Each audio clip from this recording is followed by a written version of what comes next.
आपने सोचा रावण सबसे शक्तिशाली असुर था। गलत। रावण तो बस एक ट्रेलर था। असली महाअसुर तो ऐसे थे जिन्होंने विष्णु को अवतार लेने पर मजबूर कर दिया। आज उनकी कहानी, जिनका नाम लेने से भी देवता कांपते थे।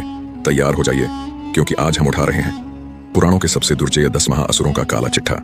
इस लिस्ट में सिर्फ वो असुर हैं जो रावण से भी खतरनाक थे, जिन्होंने सिर्फ पृथ्वी नहीं, स्वर्ग और पाताल दोनों को हिला दिया, जिन्हें मारने के लिए सिर्फ एक भगवान नहीं, पूरी सेना उतारनी पड़ी, और जिनकी कहानी आज तक देवताओं के रोंगटे खड़े कर देती है। ये हैं वो 10 महाअसुर जिन्होंने सृष्टि के नियमों को तोड़ा, काल को भी ठगा और मृत्यु को भी अपना गुलाम बनाया। इनमें से कोई ब्रह्मा का पुत्र था, कोई शिव का भक्त और कोई खुद ब्रह्मांड का रचयिता बनना चाहता था। आपकी रावण वाली सोच अब टूटने वाली है। 1.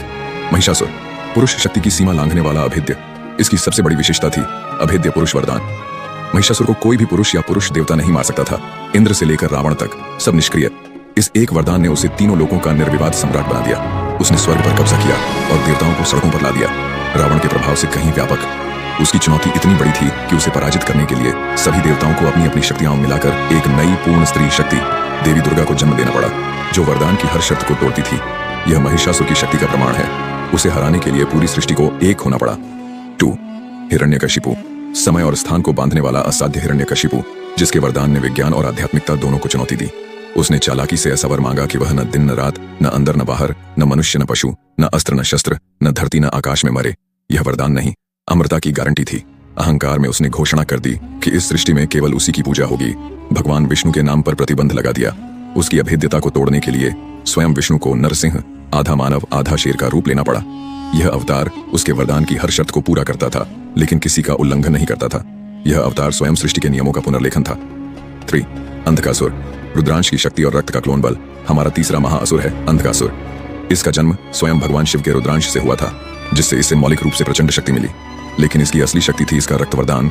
इसके शरीर से रक्त की एक बूंद भी धरती पर गिरती तो तुरंत एक नया शक्तिशाली अंधकासुर पैदा हो जाता। इसने युद्ध में उसे अमर बना दिया। रावण शिव भक्त था, पर अंधकासुर ने तो देवी पार्वती को ही पत्नी बनाने का दुस्साहस किया। इस संकट से निपटने के लिए शिव को योगेश्वरी, एक मातृका, को उत्पन्न करना पड़ा, जिसने उसके रक्त को जमीन पर गिरने से पहले ही पी लिया। तभी उसका वध संभव हुआ। चोर, तारकासुर, असंभव शर्त पर टिका ब्रह्मांडीय गतिरोध। चौथे स्थान पर है तारकासुर, जिसके वरदान ने ब्रह्मांडीय गतिरोध पैदा कर दिया। इसका विशिष्ट वरदान यह था कि इसे केवल शिव के पुत्र द्वारा ही मारा जा सकेगा, लेकिन शिव वैराग्य में लीन थे। यह शर्त व्यावहारिक रूप से असंभव थी। उसकी शक्ति से आतंकित होकर देवता स्वर्ग छोड़कर भाग गए और उसे हटाने के लिए उन्हें शिव की तपस्या भंग करने की साजिश रचनी पड़ी। तारकासुर का अस्तित्व ही सृष्टि के क्रम को बदलने और शिव पार्वती के विवाह को आवश्यक बनाने का कारण बना। उसका वध युद्ध देवता स्कंद कार्तिकेय के जन्म का इंतजार करने के बाद ही हो सका। 5. हिरण्याक्ष, पृथ्वी का अपहरणकर्ता और महाकाय। 5वें नंबर पर है हिरण्याक्ष, जिसके अहंकार ने उसे सीधी पृथ्वी को ही चुनौती देने पर मजबूर किया। उसने पृथ्वी को उठाकर क्षीर सागर में डुबो दिया और उसे पाताल में छिपा दिया, जिससे पूरी सृष्टि अस्त व्यस्त हो गई। रावण कभी इतनी बड़ी अराजकता पैदा नहीं कर पाया। उसने सभी देवताओं से न मारे जाने का वरदान मांगा, लेकिन अहंकार में जानवरों जैसे सुअर को छोड़ दिया। उसकी इसी चूक ने उसके विनाश का मार्ग खोला। उसकी ब्रह्मांडीय क्रूरता को रोकने के लिए भगवान विष्णु को वराह, जंगली सुअर का रूप लेना पड़ा। एक मौलिक अवतार जिसका एकमात्र मिशन पृथ्वी को वापस उसकी जगह पर स्थापित करना था। हमने पहले 5 महाअसुरों की शक्तियां देखी। अब हम उन 5 दानवों को देखेंगे जिनके कारनामों ने सृष्टि के ज्ञान, रक्त और वचन को चुनौती दी। 6. मधु कैटभ, ज्ञान और सृष्टि का मौलिक अवरोधक। नंबर 6 पर है मधु और कैटभ। इनकी सबसे बड़ी विशेषता इनकी प्राचीन उत्पत्ति है। ये सृष्टि के आरंभ में भगवान विष्णु के कानों के मैल से पैदा हुए थे। इनकी मौलिक शक्ति इतनी जबरदस्त थी कि इनका सबसे बड़ा अपराध था ब्रह्मा से वेदों को चुरा लेना। रावण ने वेदों का अध्ययन किया, इन असुरों ने ज्ञान के स्रोत को ही चुरा लिया। वे युद्ध में इतने बलशाली थे कि विष्णु को सीधे बल से हराना असंभव लगा। विष्णु को चालाकी, मायावी रणनीति का सहारा लेना पड़ा। उन्हें वरदान देने के लिए फुसलाया और फिर उनकी शर्त पर, जहां जल न हो, अपनी जांघों पर उनका वध किया। यह बल से अधिक बुद्धि का उदाहरण था। 7. शुंभ निशुंभ, देवी को चुनौती देने वाला अजेय वर्चस्व। 7वें स्थान पर है जुड़वां असुर शुंभ निशुंभ। तपस्या के बल पर इन्होंने स्वर्ग पर कब्जा किया और देवताओं को पूरी तरह से निष्क्रिय कर दिया। इनका वरदान भी इन्हें पुरुष देवों द्वारा अजेय बनाता था। इनकी सेना में छंड, मुंड और रक्तबीज जैसे महाबली सेनापति थे, जिन्होंने देवताओं को बुरी तरह पराजित किया।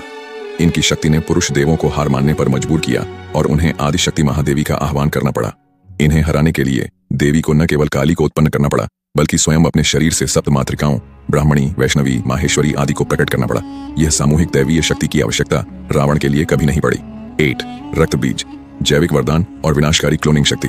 8वें नंबर पर है रक्तबीज। इसकी सबसे अद्वितीय और भयानक विशेषता इसका क्लोनिंग का वरदान था। इसके रक्त की एक बूंद भी धरती पर गिरते ही एक नया और समान रूप से शक्तिशाली रक्त बीज उत्पन्न हो जाता था। उसकी विनाशकारी गुणन शक्ति ने युद्ध के मैदान को एक ही पल में अनगिनत राक्षसों से भर दिया। यह शक्ति रावण के पास नहीं थी। उसका वध करने के लिए देवी दुर्गा को अपनी भौहों से महाकाली चामुंडा को उत्पन्न करना पड़ा। काली ने अपनी विशाल जीभ से उसके रक्त की हर बूंद को धरती पर गिरने से पहले ही चाट लिया। उसकी क्लोनिंग शक्ति को खत्म किया गया, तभी उसका वध संभव हुआ। 9 बाणासुर, सहस्र भुजाओं का शिव संरक्षित भक्त। 9वां महाअसुर है बाणासुर। इसकी सबसे बड़ी भौतिक विशेषता थी इसकी 1000 भुजाएं, जो इसे युद्ध में अद्वितीय बहुकौशल और शक्ति प्रदान करती थीं। वह महाबली असुर राजा बलि का पुत्र और परम शिव भक्त था। इसकी भक्ति इतनी गहरी थी कि जब भगवान कृष्ण ने उस पर हमला किया तो स्वयं भगवान शिव और उनके गण बाणासुर की तरफ से कृष्ण से युद्ध करने आए। यह संघर्ष रावण राम युद्ध से कहीं अधिक उच्च स्तरीय और जटिल था, क्योंकि इसमें स्वयं त्रिमूर्ति का एक हिस्सा शिव शामिल था।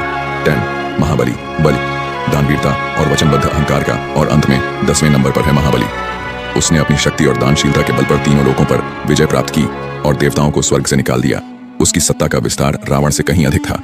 उसकी शक्ति का विरोधाभास उसकी अद्वितीय दानवीरता में था। उसकी शक्ति इतनी प्रबल थी कि भगवान विष्णु को एक अत्यंत विनम्र रूप वामन बौने ब्राह्मण में अवतार लेना पड़ा ताकि वे उसे हरा सकें। विष्णु ने चालाकी से केवल 3 पग भूमि का दान मांगा। महाबली के वचनबद्ध अहंकार के कारण विष्णु ने विराट रूप धारण कर 2 पगों में तीनों लोकों को नाप लिया और तीसरा पग उसके सिर पर रखकर उसे पाताल लोक का राजा बनाया। एक वध जो केवल बल पर नहीं बल्कि वचन और अहंकार पर आधारित था। निष्कर्ष तो यह थी उन 10 महाअसुरों की कहानी, जिनकी शक्तियां और वरदान सीधे सृष्टि की मौलिक व्यवस्था को चुनौती देते थे। उनकी शक्तियां केवल भौतिक बल नहीं थीं, बल्कि जैविक, स्थानिक, पुरुषार्थ विरोधी और वचनबद्ध थीं।